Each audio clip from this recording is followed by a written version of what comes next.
નમસ્કાર વિદ્યાર્થી મિત્રો આપણે ધોરણ 6માં ગ્રામરમાં જેટલા આપણા મુદ્દાઓ છે એ બધા જ મુદ્દાઓ આપણે પૂર્ણ કરેલા છે. ટેક્સ્ટ બુકમાં અગાઉ આપણે યુનિટ નંબર 3 સુધીના જે આપણને આપવામાં આવેલું છે એ પણ આપણે સમજી લીધેલું છે. અત્યારે આપણા ફર્સ્ટ સેમેસ્ટરનું છેલ્લું યુનિટ જે તમારી સ્ક્રીન ઉપર એ તમે જોઈ રહ્યા છો, વોચ યોર વોચ એવું એ નામ આ યુનિટને આપવામાં આવેલું છે. વોચ યોર વોચ શબ્દને જો આપણે ગુજરાતીમાં સમજીએ તો તમારી ઘડિયાળ જુઓ.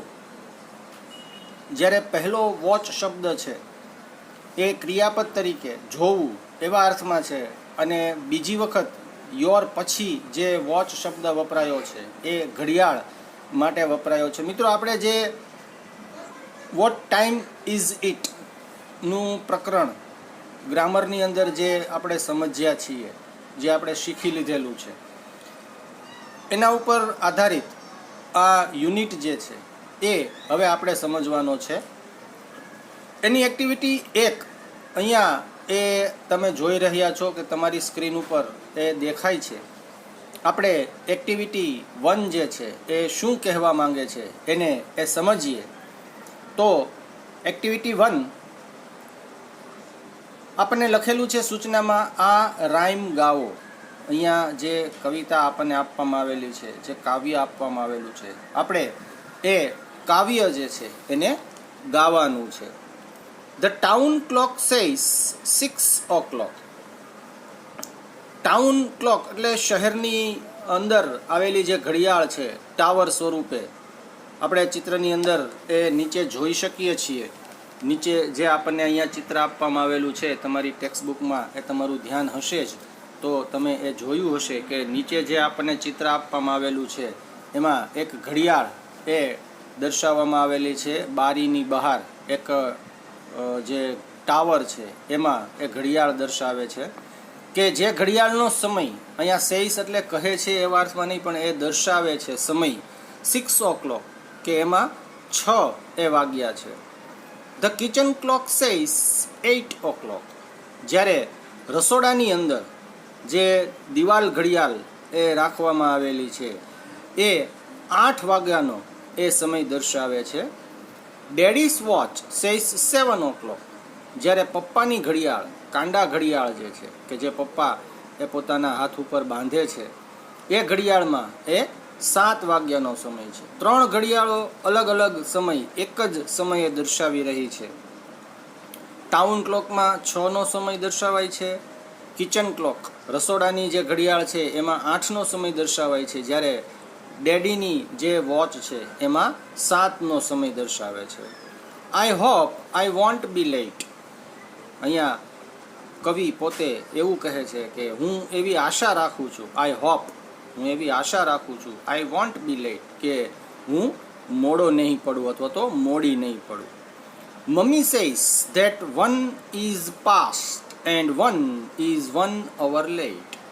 મમ્મી એમ કહે છે કે એક ઘડિયાળ જે છે એ 1 કલાક આગળ છે અને એક ઘડિયાળ છે એ 1 કલાક પાછળ છે. લેટ શબ્દનો અર્થ અહીંયા મોડી, બરાબર, અને પાસ્ટ એટલે જે વીતી ગયું છે, પસાર થઈ ગયું છે એવું. 1 ઇઝ રાઇટ.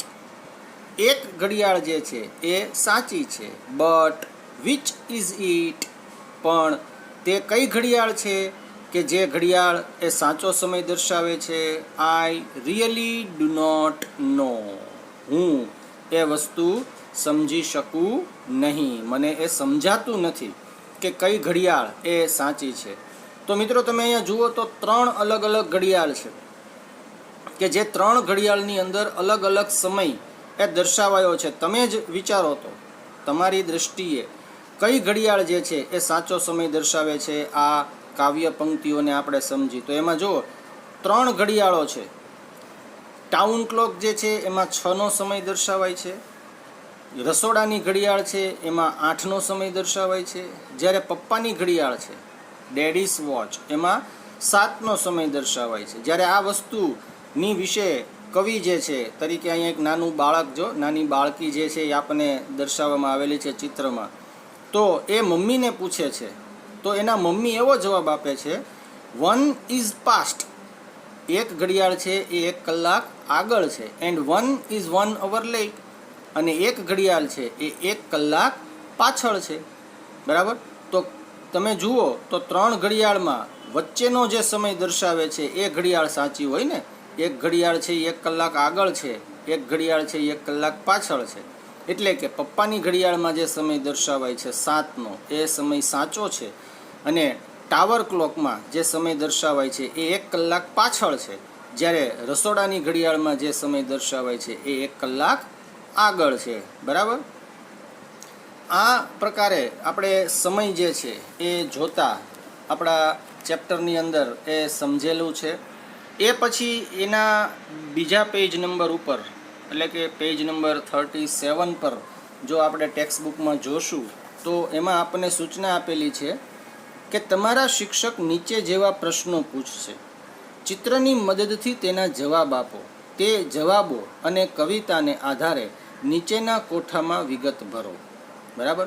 હવે અહીંયા આપણને એ જે સમય આપવામાં આવેલો છે એ સમય પ્રમાણે જે ટાઉન ક્લોક છે એમાં, કિચન ક્લોક છે એમાં, અને ડેડીસ વોચ એમાં જે સમય દર્શાવાયો છે એ સમયમાં ઓવરહેન્ડ એટલે કે જે કલાક કાંટો છે, આપણે ઘડિયાળની અંદર જોઈએ છીએ તો એમાં સામાન્ય રીતે ઓછામાં ઓછા 2 અને વધારેમાં વધારે 3 કાંટા જે છે એ દર્શાવવામાં આવેલા હોય છે.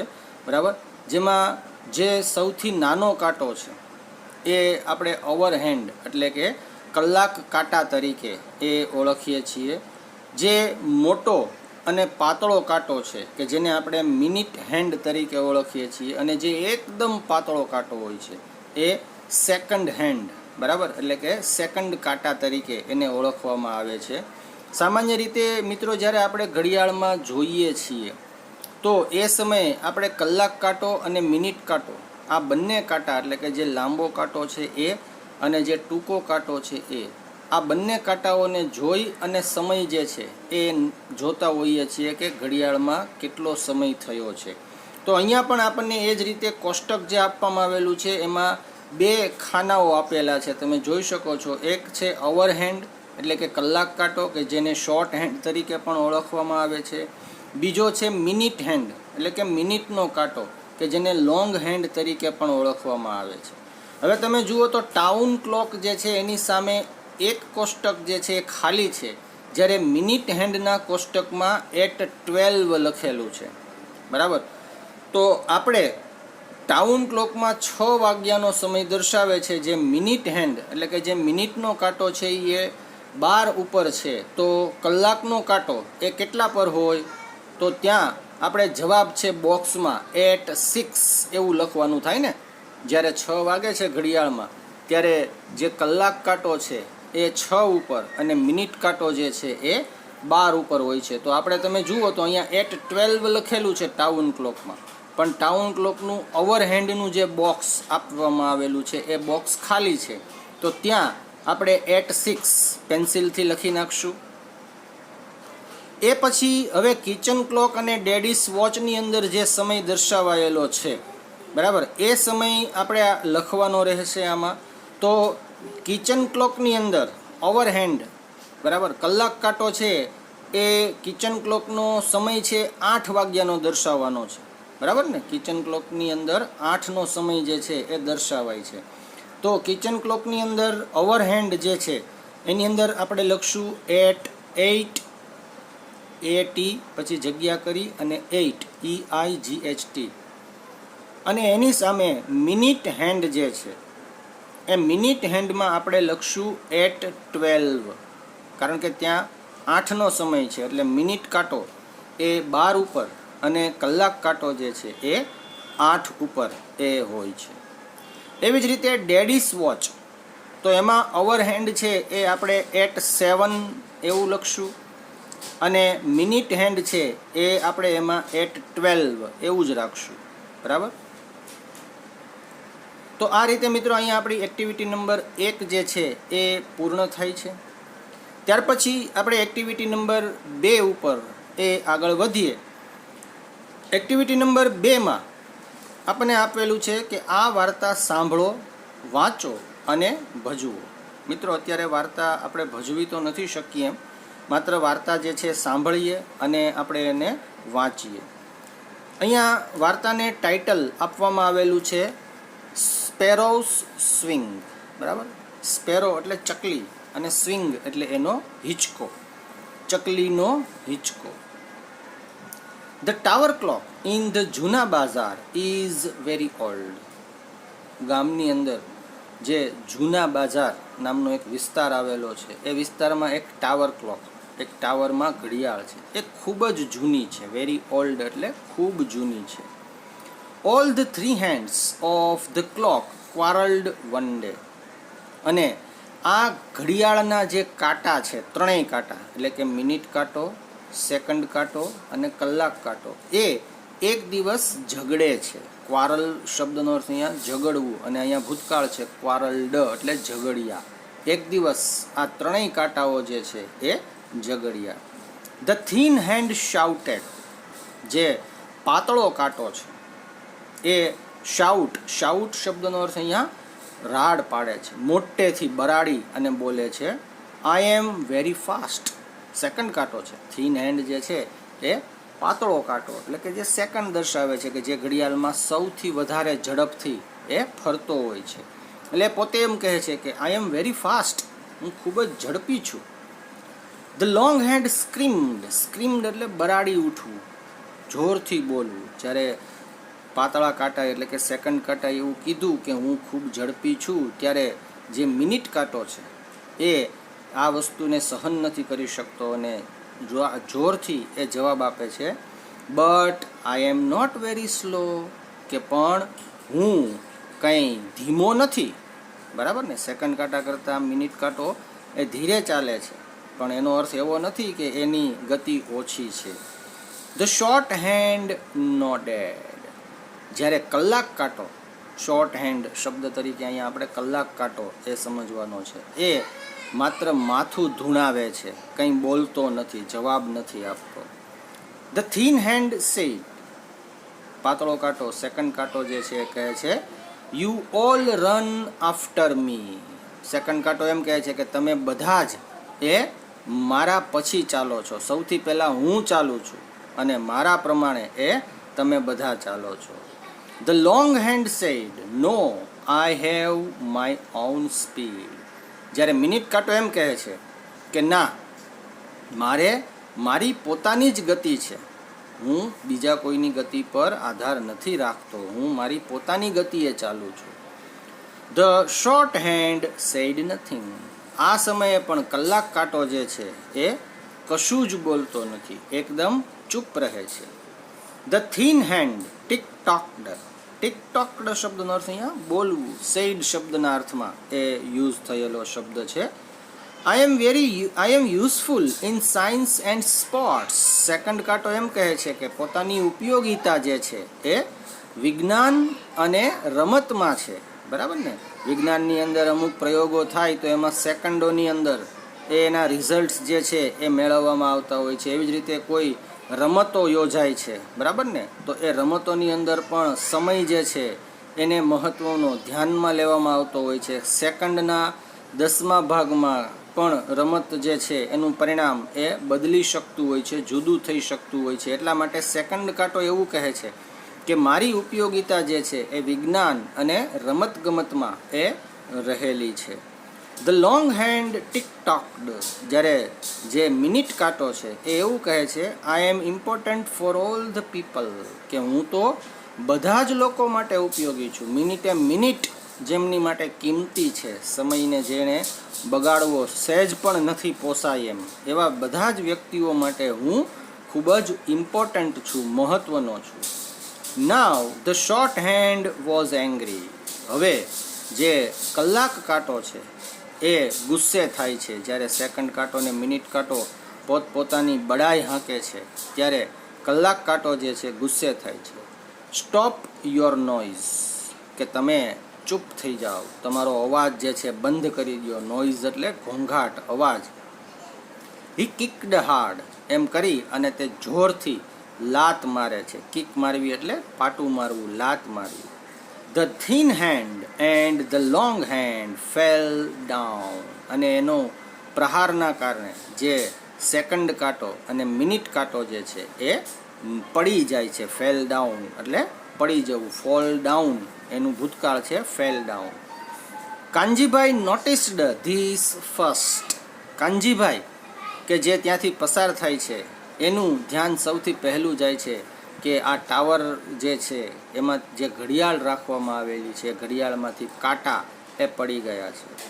He looked up to set his wrist watch, એ જ્યારે પોતાના કાંડા ઘડિયાળ જે છે એને મેળવવા માટે થઈને, સેટ કરવા માટે થઈને એટલે મેળવવા માટે થઈ અને જ્યારે ઉપર જુએ છે ટાવર ક્લોકમાં, ત્યારે એનું ધ્યાન પડે છે કે આમાં તો કાંટા જે છે એ નથી. હી ઇન્ફોર્મ્ડ ધ મ્યુનિસિપાલિટી, અને એટલા માટે તે જે મ્યુનિસિપાલિટી છે એને આની સૂચના આપે છે, માહિતી આપે છે. ઇન્ફોર્મ શબ્દનો અર્થ અહીંયા માહિતી આપવી, જાણકારી આપવી. અહીંયા ભૂતકાળમાં છે ઇન્ફોર્મ્ડ એટલે માહિતી આપી, જાણકારી આપી.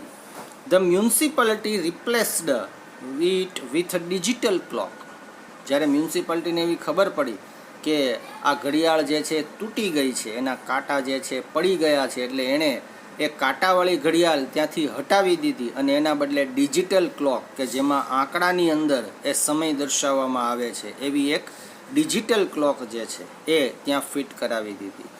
But then a sparrow went to the chief officer, પણ જ્યારે ડિજિટલ ઘડિયાળ ત્યાં મૂકવામાં આવી ત્યારે એક ચકલી જે છે એ ચીફ ઓફિસરની પાસે જાય છે. ઇટ કમ્પ્લેઇન્ડ, કમ્પ્લેઇન એટલે ફરિયાદ કરવી, બરાબર. ત્યાં જઈને એ પોતે ફરિયાદ કરે છે. શું ફરિયાદ કરે છે? વેર ઇઝ માય સ્વિંગ, મારો હિંચકો ક્યાં ગયો? Where shall I sit, sing and play, કે હવે હું ક્યાં બેસીશ? સીટ એટલે બેસવું, સિંગ એટલે ગાવું, અને પ્લે એટલે રમવું. એક ઘડિયાળ કે જેના કાંટા ઉપર, એ જેના લોલક ઉપર જે ચકલી છે એ હિંચકા હિંચકતી હતી, જે ગાતી હતી, જે રમતી હતી, જ્યારે એના બદલે એક ડિજિટલ ઘડિયાળ મૂકવામાં આવી તો ચકલીનો હિંચકો જે છે એ ગાયબ થઈ ગયો. એટલા માટે થઈને ચકલી છે એ ચીફ ઓફિસરને જઈને ફરિયાદ કરે છે કે મારો હિંચકો છે એ તમે લઈ લીધો છે. મિત્રો, અહીંયા આપણે એક્ટિવિટી નંબર 1 અને એક્ટિવિટી નંબર 2 એમ 2 એક્ટિવિટીઓ જે છે એ અહીંયા આપણી એ પૂર્ણ થાય છે. નેક્સ્ટ લેક્ચરની અંદર આપણે અહીંથી આગળની એક્ટિવિટી જે છે એ હવે સમજીશું.